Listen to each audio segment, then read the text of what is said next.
حضرت ابو ہریرہ رضی اللہ تعالی عنہ سے روایت ہے، فرماتے ہیں رسول خدا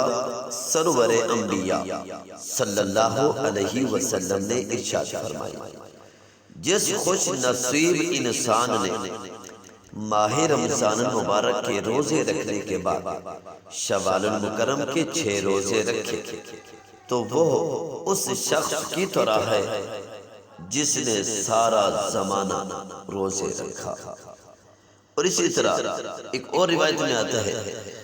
اللہ کے محبوب صلی اللہ علیہ وسلم ارشاد فرماتے ہیں، اللہ کے محبوب فرماتے ہیں کہ جس نے ماہ رمضان المبارک کے روزے رکھنے کے بعد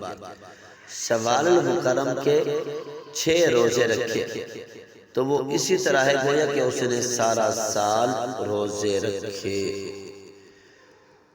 اور ایک اور روایت کے اندر آتا ہے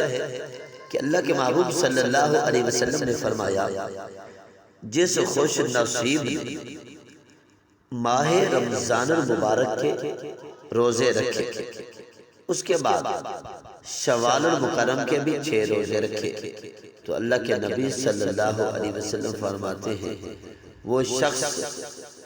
گناہوں سے اس طرح پاک ہو جاتا ہے جیسے اس کی ماں نے اسے آج جنا ہے۔ تو محترم سامعین کرام، شوال المکرم کے جو 6 روزے ہیں ان کی بڑی فضیلت ہے۔ اگر کوئی یہ روزے رکھ لیتا ہے تو بہت بڑا اجر و ثواب اس کو ملتا ہے،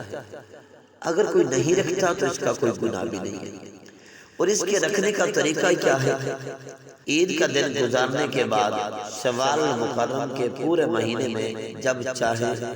یہ 6 روزے رکھ سکتے ہیں۔ ایسا نہیں ہے کہ لگاتار ہی پیدر پہ 6 روزے رکھیں، ایسی کوئی پابندی نہیں ہے، پورے مہینے کے اندر رکھ سکتے ہیں، چاہے تو ایک ہفتے میں 2 کر کے روزے رکھیں تو اس طرح بھی عید کے 6 روزے رکھ لیں، پورے مہینے کے اندر 6 روزے جو رکھ لیں تو وہ سب جو ہے نا جس نے بھی یہ 6 روزے رکھ لیے پورے مہینے کے اندر تو اس کو پورا اجر و ثواب ملے گا۔ تو محترم سامعین کرام، شوال المکرم کے 6 روزوں کی بڑی فضیلت ہے۔